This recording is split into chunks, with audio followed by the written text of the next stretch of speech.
Assalamualaikum warahmatullahi wabarakatuh. Kami dari kelompok 13 akan menjelaskan tema biologi, yaitu Evolutionary History dan Biological Diversity. Sebelum itu, izinkan saya untuk memperkenalkan diri. Nama saya Mutri Syani dengan NIM 1308621002. Dan rekan saya, Nada Nadifa dengan NIM 1308621001. di sini kami akan membahas chapter 26, 27, dan 28. Yang pertama, Phylogeny and the Tree of Life.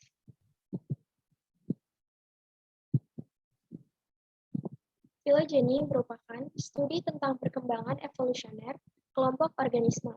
Hubungan tersebut dihipotesiskan berdasarkan gagasan bahwa semua kehidupan berasal dari nenek moyang yang sama. Sebuah filogeny direpresentasikan dalam diagram yang dikenal sebagai pohon filogenetik.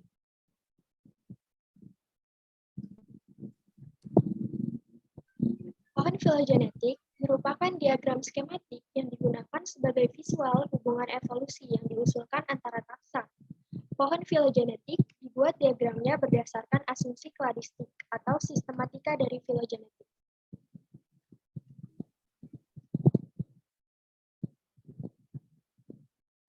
Chapter 26.1 Phylogenies Show Evolutionary Relationship. Binomial Nomenclature. Pada abad ke-18, Carolus Linnaeus memperkenalkan binomial atau sistem tata nama ganda, yaitu format nama ilmiah yang terdiri dari dua bagian, yaitu kata pertama untuk menjelaskan genus dan kata kedua untuk menjelaskan spesies. Format nama ini digunakan untuk menghindari ambiguitas sewaktu para ahli menyebutkan organisme dengan nama ilmiah Latin pada penyampaian mereka.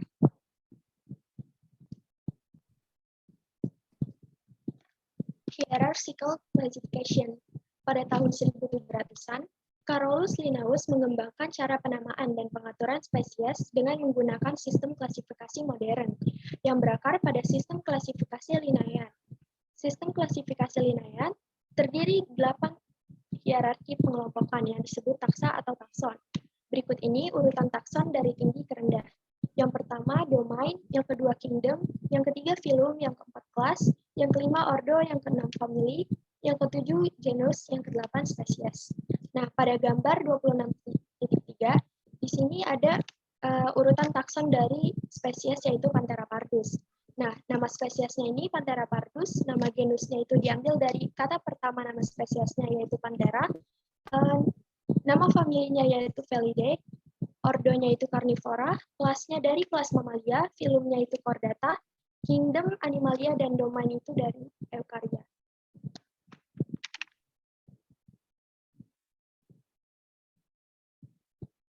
Linking classification and phylogeny. Para ahli sistematika menggambarkan hubungan-hubungan evolusioner sebagai pohon filogenetik yang bercabang-cabang. Nah, pada gambar 26.4 itu ada hubungan antara klasifikasi dan phylogeny. Pohon ini melacak hubungan evolusioner yang mungkin di antara beberapa takson dalam ordo Carnivora yang merupakan cabang dari kelas Mamalia.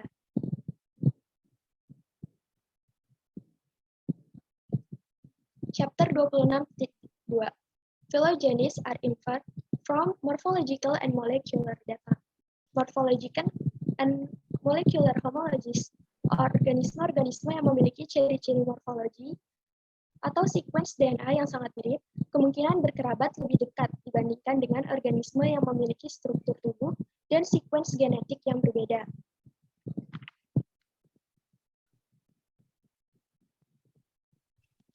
Sorting homology from analogy.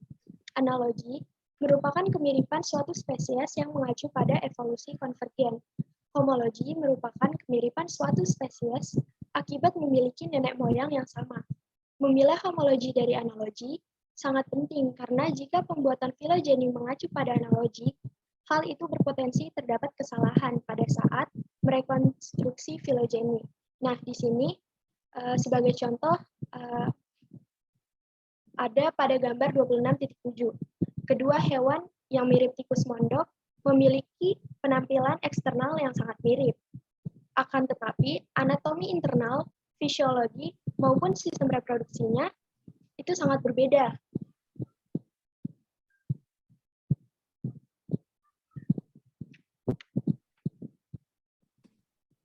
Evaluating Molecular Homologies, program komputer digunakan untuk mensejajarkan sekuens DNA yang sebanding dan untuk membedakan homologi molekular dari kecocokan kebetulan di antara takson-takson yang berdivergensi sejak lama.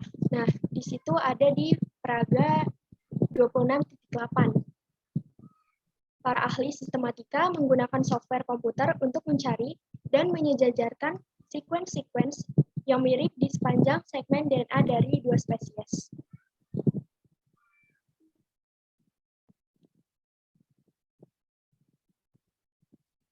Pada organisme yang tidak berkerabat dekat, basa-basa mereka sangat mirip. Mungkin hanya kebetulan belaka yang disebut dengan homoplasi molekuler. Contohnya ada di Praga 26.9.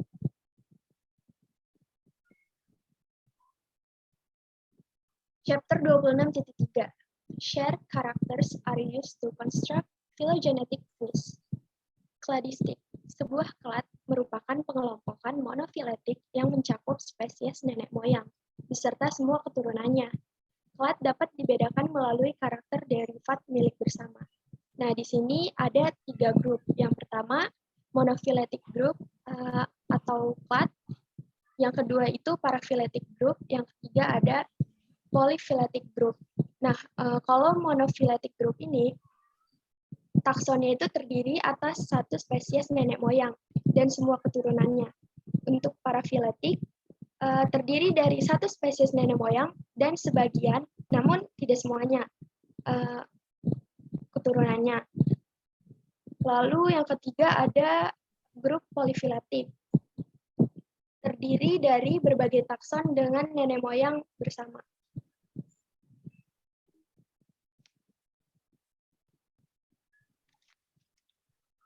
Phylogenetic trees with proportional branch lengths. Panjang cabang dapat digambar secara proporsional dengan jumlah perubahan evolusioner atau dengan waktu. Nah, sebagai contoh itu ada di Praga 26.13. Panjang cabang pada pohon filogenetik dapat merefleksikan jumlah perubahan yang terjadi di dalam sebuah sekuens DNA tertentu pada garis keturunan itu. Nah, di Praga itu, panjang total garis horizontal dari dasar pohon ke mencit lebih pendek daripada garis yang menuju ke spesies luar kelompok, lalat buah Drosophila. Ini menunjukkan bahwa sejak mencit dan lalat berdivergensi dari nenek moyang bersama, lebih banyak perubahan genetik yang terjadi pada garis keturunan dari Drosophila daripada garis keturunan pada mencit.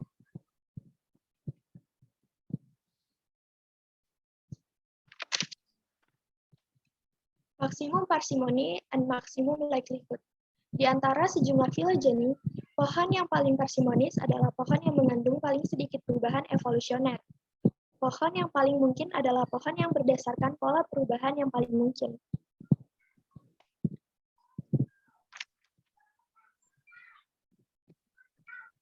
Phylogenetic trees as hypothesis. Hipotesis yang paling didukung adalah hipotesis yang konsisten dengan kisaran data yang luas.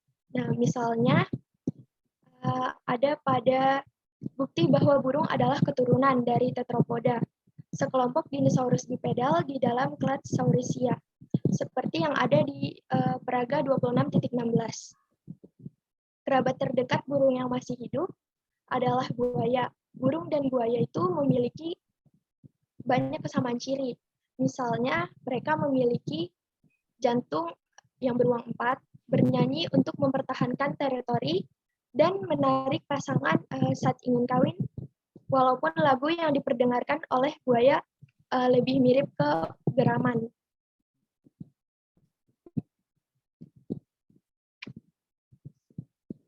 Chapter 26.4. An organism's evolutionary history is documented in its genome. Gen duplication and gen families. Gen-gen ortolog adalah gen-gen homolog yang ditemukan pada spesies-spesies yang berbeda akibat spesiasi. Gen-gen paralog muncul melalui duplikasi dalam sebuah genom dan dapat berdivergensi dalam suatu klat, seringkali dengan penambahan fungsi-fungsi baru. Contohnya itu ada pada gambar 26.18. Nah, di sini ada dua tipe dari gen homolog.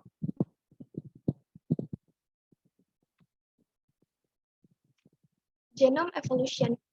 Spesies-spesies yang berkerabat jauh seringkali memiliki gen-gen ortolog. Variasi yang kecil dalam jumlah gen pada organisme yang tingkat kompleksitasnya berbeda-beda menunjukkan bahwa gen-gen mampu beradaptasi dan dapat memiliki berbagai fungsi.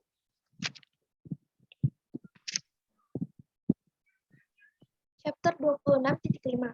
Molecular clocks help track evolutionary time. Molecular clocks. Sekuens basa dari beberapa wilayah DNA berubah dengan laju yang cukup konsisten, sehingga waktu penentuan waktu terjadinya episode-episode dalam evolusi masa lalu dapat dilakukan. Gen-gen lain berubah dalam cara yang lebih tidak terduga. Nah, pada peraga 26.19, jam molekuler bagi mamalia. Jumlah mutasi yang terakumulasi dalam 7 protein meningkat secara konsisten seiring waktu pada kebanyakan spesies dari mamalia.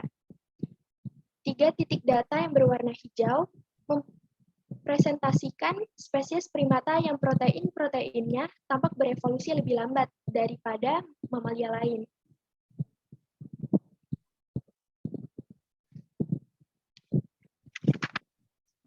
Applying a molecular clock dating the origin of HIV.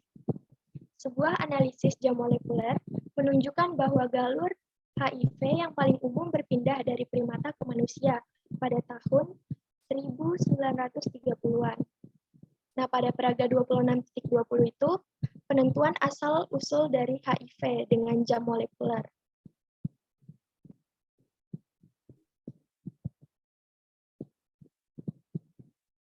Our understanding of the tree of life continues to change based on new data. Dari 2 kingdom menjadi 3 domain. Sistem klasifikasi terdahulu telah memberi jalan terhadap pandangan terbaru tentang pohon kehidupan yang terdiri atas 3 domain utama, bakteria, archaea, dan eukarya.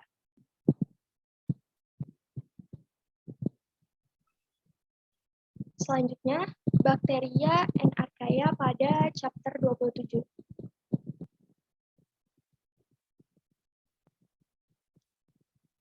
Chapter 27.1. Structural and functional adaptation contribute to prokaryotic success. Nah, di sini ada gambar prokaryotik beserta strukturnya. Nah, strukturnya itu yang pertama dinding sel. Dinding sel ditemukan di hampir semua prokariota. Struktur bakteri gram positif berbeda dengan gram negatif. Kromosom lingkar seringkali disertai cincin-cincin DNA yang lebih kecil disebut plasmid.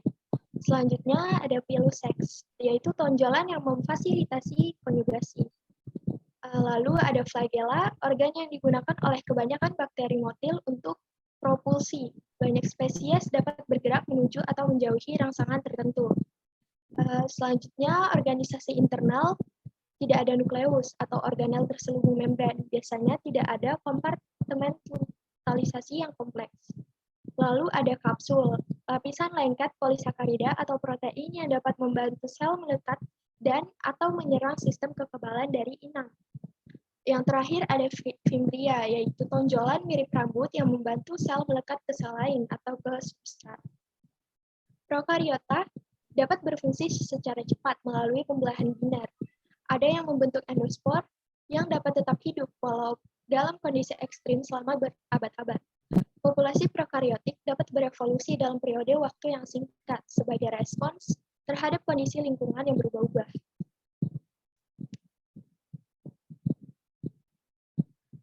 Chapter 27.2. Rapid Reproduction, Mutation, Genetic Recombination, Promote Genetic Diversity in Prokaryotes. Reproduksi yang cepat dan juga mutasi. Karena prokariota seringkali dapat memperbanyak diri secara cepat, mutasi dapat meningkatkan dengan cepat variasi genetik dari suatu populasi, sehingga memungkinkan adanya evolusi adaptif. Rekombinasi genetik. Keanekaragaman genetik pada prokariota juga dapat timbul melalui rekombinasi dari DNA dari dua sel yang berbeda. Pada bakteria melalui transformasi, transduksi, dan juga konjugasi. Dengan mentransfer alel-alel yang menguntungkan seperti alel-alel penyebab resistensi antibiotik, rekombinasi genetik dapat mendorong evolusi adaptif pada populasi dari prokariota tersebut. Chapter 27.3 Diverse Nutritional and Metabolic Adaptation have evolved in prokaryotes. Keragaman nutrisi pada prokariota jauh lebih besar dibandingkan pada eukariota dan meliputi keempat mode nutrisi, yaitu fotoautotrof, kemoautotrof, fotoheterotrof, dan juga kemoheterotrof. Peran oksigen di dalam metabolisme. Di antara prokariota, aerob obligat membutuhkan oksigen. Anaerob obligat tidak membutuhkan oksigen dan anaerob fakultatif dapat sintas dengan atau tanpa adanya oksigen. Metabolisme nitrogen. Pada prokariota dapat melakukan metabolisme berbagai macam senyawa nitrogen.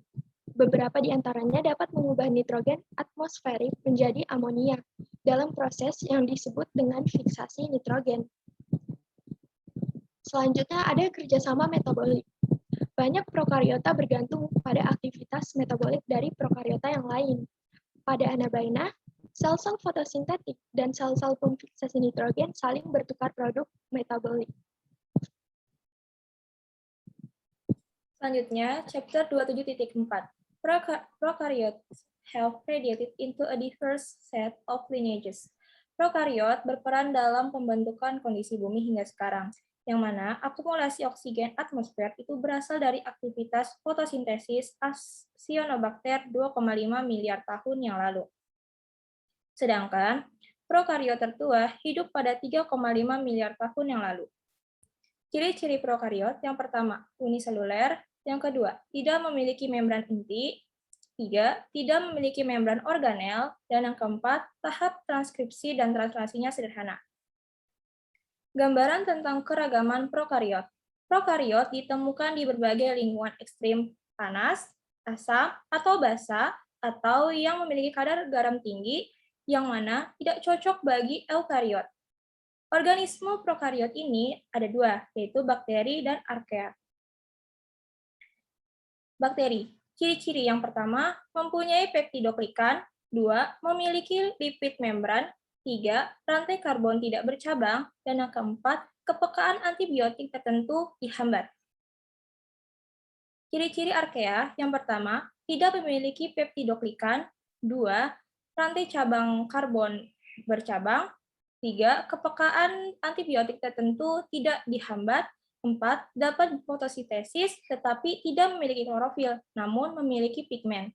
Dan yang keenam, dapat dijumpai di lingkungan ekstrim.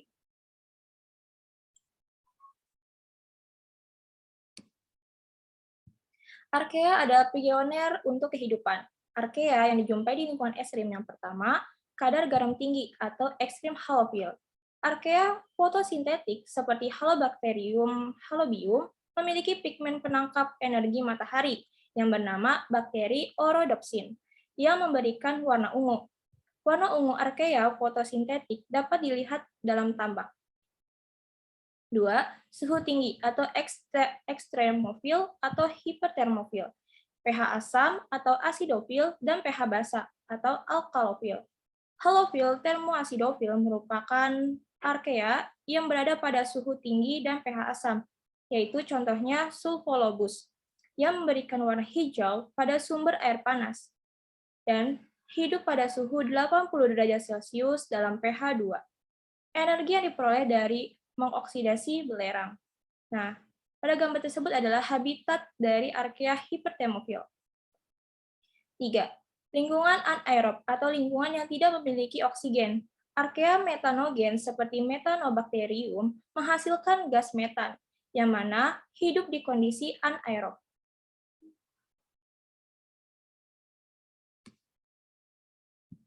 Chapter 27.5. Prokaryotes play crucial roles in the biosphere. Ekosistem bergantung pada daur ulang terus-menerus dari unsur-unsur kimia antara komponen-komponen hidup dan tak hidup dari lingkungan. Dan prokariota memainkan peran utama dalam proses ini. Misalnya, prokariota kemoheterotrofik yang berfungsi sebagai dekomposer, yang mana menguraikan bangkai, tumbuhan mati, dan zat buangan, sehingga melepaskan suplai karbon, nitrogen, dan unsur-unsur lain. Tanpa kerja dari prokariota dan dekomposer lain seperti fungi atau jamur, semua kehidupan akan berhenti.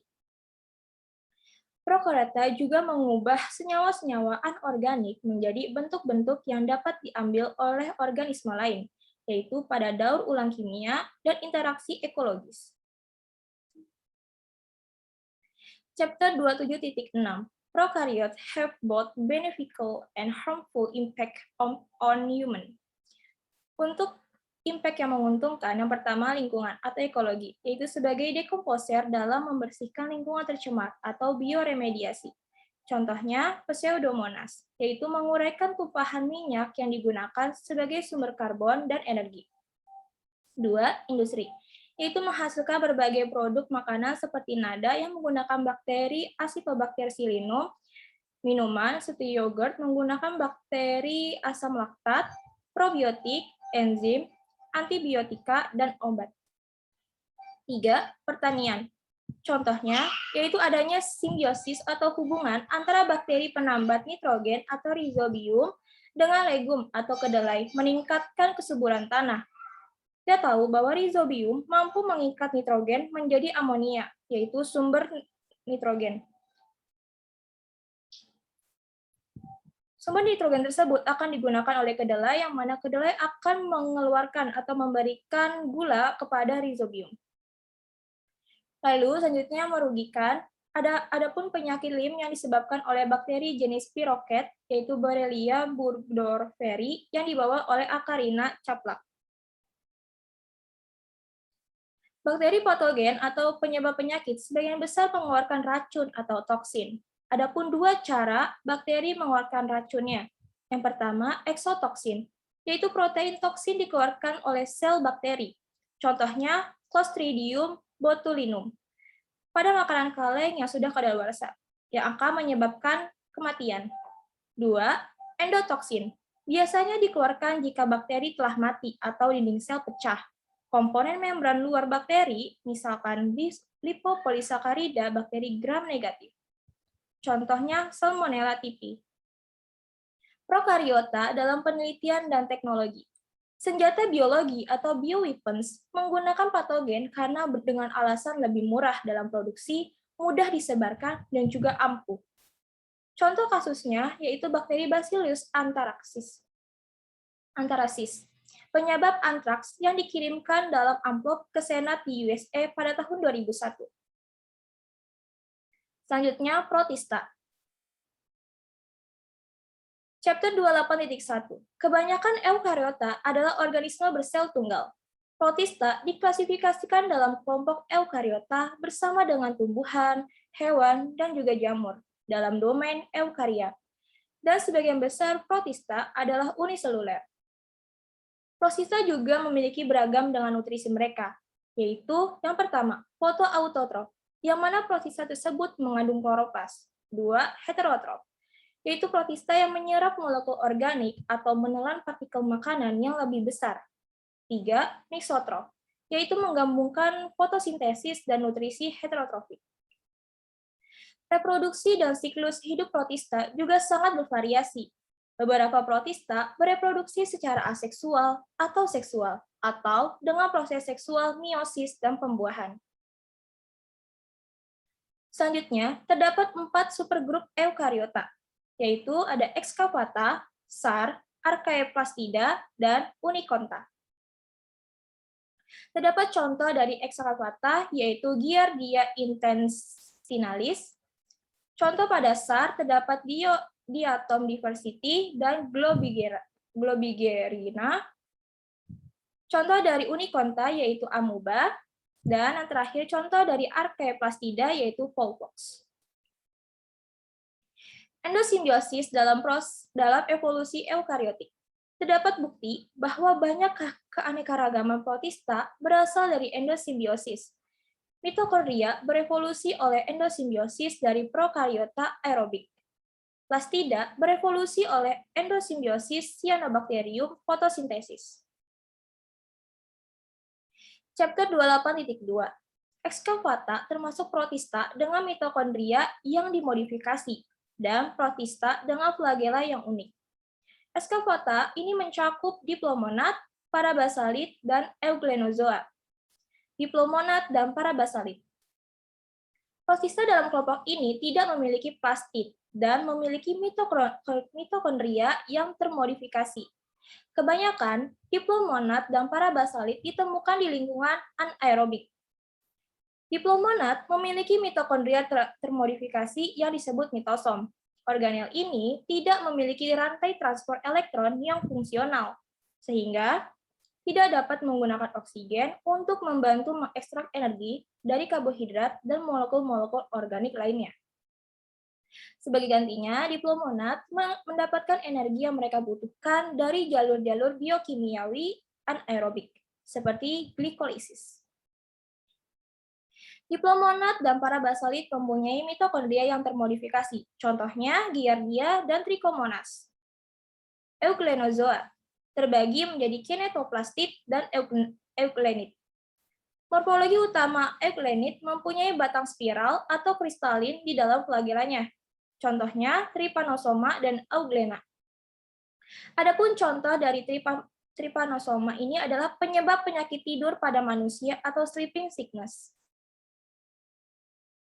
Chapter 28.3. SAR adalah kelompok protista yang sangat beragam yang ditentukan oleh kesamaan DNA. SAR ini mencakup dari Stramenophilus, alveolata, dan Rhizaria. Yang pertama, Stramenophilus mencakup diatom, alga emas, dan alga coklat. Memiliki ciri morfologi flagela yang berbulu dan halus. Contohnya Phytophthora dan Laminaria. 2. Alveolata mencakup Dinoflagellata, Apicomplexa, dan Ciliata. Ciri morfologi khusus mempunyai kantong berselaput membran atau alveoli di bawah membran plasma. Contohnya Pfiesteria, Plasmodium, dan Paramecium. 3. Rhizaria mencakup Radiolaria, Foram, dan Cercozoa. Ciri morfologi khusus yaitu amuba dengan pseudopia mirip benang, contohnya Globigerina. Chapter 28.4. Gagang merah dan gagang hijau adalah kerabat terdekat tumbuhan. Gagang merah atau alga merah memiliki persebaran yang luas, tetapi paling banyak terdapat di perairan beriklim sedang. Jenis alga merah banyak yang mempunyai nilai ekonomi dan diperdagangkan sebagai komoditi rumput laut, contohnya Porphyra. Gagang hijau. Gagang hijau atau alga hijau merupakan kelompok terbesar dari vegetasi alga. Alga hijau atau Chlorophyceae termasuk dalam divisi Chlorophyta. Alga hijau adalah atau Chlorophyta sesuai dengan namanya, kelompok dari alga ini tuh berwarna hijau, berasal dari pigmen pada kloroplas. Kloroplas mengandung pigmen yang digunakan untuk fotosintesis, yaitu klorofil A dan klorofil B, serta berbagai karotinoid. Alga hijau menghasilkan dinding sel yang sebagian besar terdiri dari karbohidrat yang berselulosa, contohnya Chlamydomonas dan uva. Chapter 28.5. Unikonta termasuk protista yang berkerabat dekat dengan fungi dan hewan. Terdapat dua anggota klat Unikonta, yaitu Amoebozoa dan Opisthokonta. Yang pertama, Amoebozoa, yang mencakup jamur lendir, Gymnamoeba, dan Entamoeba, yang mana memiliki ciri khusus sebagai amoeba dengan pseudopodia berbentuk lobus, contohnya amoeba, dan Dictyostelium. 2. Opisthokonta adalah suatu kelompok monofiletik yang mencakup eukariota bersel tunggal, juga mencakup hewan dan fungi atau jamur multiseluler. Contohnya Choanoflagellata dan Clearik. Chapter 28.6.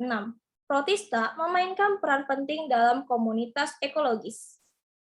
Mencakup protista simbiotik dan protista fotosintetik. Yang pertama, protista simbiotik, yaitu protista yang membentuk berbagai macam hubungan mutualistik dan parasitik yang memengaruhi tekanan simbiotik dan anggota lain dari komunitas. 2. Protista fotosintetik, yaitu tergolong dalam produsen terpenting di suatu komunitas akuatik. Karena berada di dalam dasar jejaring makanan, faktor-faktor yang mengaruhi protista fotosintetik juga akan memengaruhi banyak spesies lain dalam komunitas.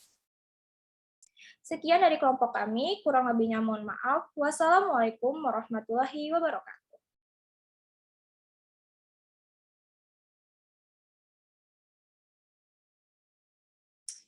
Udah.